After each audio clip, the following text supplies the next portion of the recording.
Hello everyone, कैसे हो आप सभी। आई होप कि आप सभी अच्छे होंगे और अपनी जो स्टडी है वो भी अच्छे से कर रहे होंगे।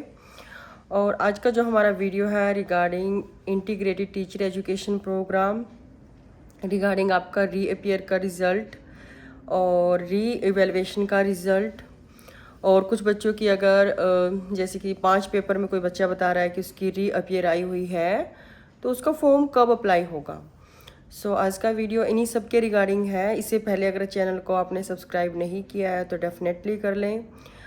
आपके एजुकेशन के रिगार्डिंग बीएड या फिर कुरुक्षेत्र यूनिवर्सिटी के रिगार्डिंग आपको अपडेट्स यहाँ पर मिलते रहेंगे।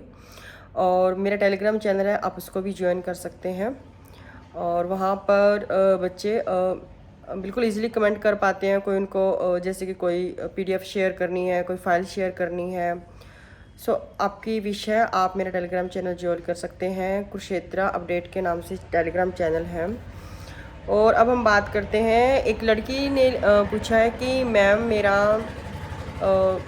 बार बार रीअपियर आ रहा है, तो क्या करूँ। वो बहुत फ्रस्ट्रेशन में है कि देखिए बार बार रीअपियर आ रहा है। तो ऑलरेडी एक तो अभी कि अब तो वो मर्सी चांस में चली गई हो, ठीक है। ऑलरेडी एक तो पैसे इतने ज़्यादा देने हैं और ऊपर से पेपर क्लियर नहीं हो रहा।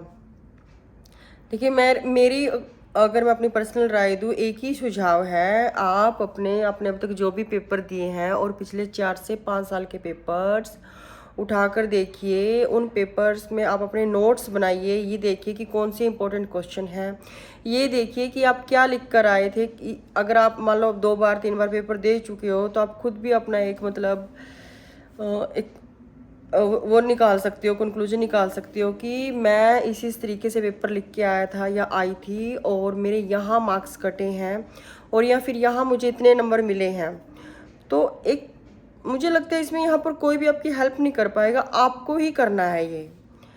और आप खुद से एक एनालाइज करोगे तो वो ज़्यादा बेटर होगा। आप खुद अपनी कमियाँ निकाल पाओगे कि मैं 2 बार पेपर देकर आ चुका हूँ या आ चुकी हूँ, तो मैं इतने मेरे मार्क्स आए हैं, तो क्यों मेरे पासिंग मार्क्स नहीं आ रहे हैं या अच्छे मार्क्स नहीं आ रहे हैं। उसके पीछे रीज़न क्या है। एक रीजन हो सकता है कि आपकी हैंड राइटिंग साफ ना हो। दूसरा रीजन हो सकता है आपका पेपर पूरा ना होता हो। तीसरा रीजन ये हो सकता है आप क्वेश्चन नंबर ही मेंशन ना करके आए हो, या एग्जामिनर इतने पेपर चेक करने होते हैं कि आप तो कोई क्वेश्चन छूट जाता हो, या फिर आपका हाईलाइट करने का तरीका जिससे कि समझ ना आ रहा हो आपने कोई क्वेश्चन कहाँ लिखा है, कोई डेफिनेशन कोई आपने हाईलाइट की है या नहीं की है। और दूसरा, कई बार बच्चे सोचते हैं कि 4-4 पेज का या 3 पेज का एक 16 नंबर वाला क्वेश्चन कर दूं तो मेरे 16 नंबर आ जाएंगे, मार्क्स आ जाएंगे। देखिए बिल्कुल नहीं आएंगे आपके मार्क्स इस तरीके से। आपको कम से कम 6 से 7 पेजेस के क्वेश्चन लिखना है। उसके लिए आपको क्वेश्चन आपको अपने एक रजिस्टर लें, कुछ भी लें, उसमें आप लिखने की प्रैक्टिस करें कि एक क्वेश्चन मैंने अगर अच्छे से लर्न कर लिया और क्वेश्चन में अगर ये एक क्वेश्चन पूछ रखा है, आप पिछले जो प्रीवियस ईयर के पेपर उठाइए तो वहाँ पता कि देखिए कि मैं इस क्वेश्चन को कितनी देर में लिख पाता हूँ, क्या क्या लिख पाता हूँ। ठीक है, अगर आपके कॉन्टैक्ट में टीचर है कोई तो आप वहाँ पर भेज कर ये दिखा सकते हो कि मैंने किस तरीके का अटैम्प्ट किया। अगर आप ज़्यादा ही फील कर रहे हो कि मैं पेपर दे रहा हूँ फिर भी क्लियर नहीं हो रहा, कुछ ना कुछ तो हमारी तरफ से कमी है और आपको लगता है कि मैंने पेपर बहुत अच्छा लिखा है और ये सारी चीज़ें मैं कर चुका हूँ, कोई कमी नहीं है, तो आप री एवेलुएशन के लिए ज़रूर अप्लाई आपको करना चाहिए था।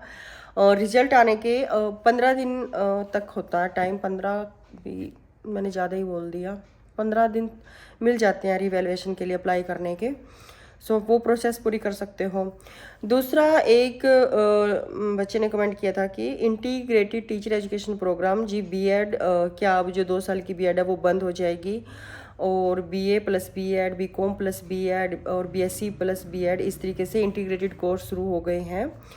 तो और एक लड़की कह रही कि हमने एमए की हुई है तो हमें भी क्या ये करना पड़ेगा। देखिए ये जो प्रोसेस है 2030 के आसपास से ये बिल्कुल क्लियर हो जाएगा नई एजुकेशन पॉलिसी के अकॉर्डिंग कि जो बीएड है जिसको टीचर बनना है वो +2 के बाद से वो डिसाइड करेगा कि मुझे टीचिंग लाइन में ही जाना है।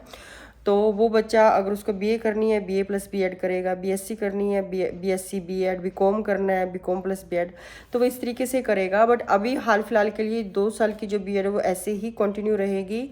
बट 2030 के बाद सुनने में आ रहा है और जो भी नोटिस आया था यूजीसी की तरफ से उसमें यही लिखा हुआ है कि इंटीग्रेटेड टीचर एजुकेशन प्रोग्राम है वो चलाया जाएगा एक जो टीचर बनने का जो एक प्रोसेस है, आगे फिर उसी के अकॉर्डिंग जो टीचर बनने की प्रोसेस है वो पूरी होगी। ये रहा ITEP के अकॉर्डिंग आपका आंसर। और अगर ये इंटीग्रेट टीचर एजुकेशन प्रोग्राम की बात करूं तो इसकी 30 तारीख लास्ट है फॉर्म अप्लाई करने की।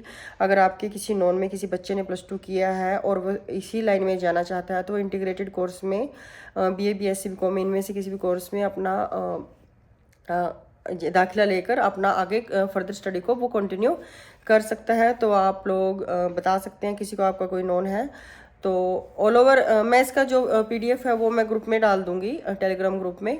जैसे ऑल ओवर इंडिया में हरियाणा स्टेट में भी हैं 2-3 यूनिवर्सिटी जहाँ पर कम से कम 50-50 सीट्स हैं रिगार्डिंग ये इंटीग्रेटेड अगर B.Ed करनी है। सो आप देख लीजिए 30 ये मई जो है उसकी लास्ट डेट है।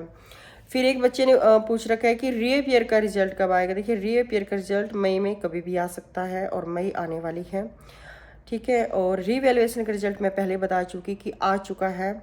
और दूसरा बच्चे कह रहे थे कि इंपॉर्टेंट क्वेश्चंस का वीडियो वो मैंने बनाना शुरू कर दिया है। आई होप कि आपको पसंद आया हो।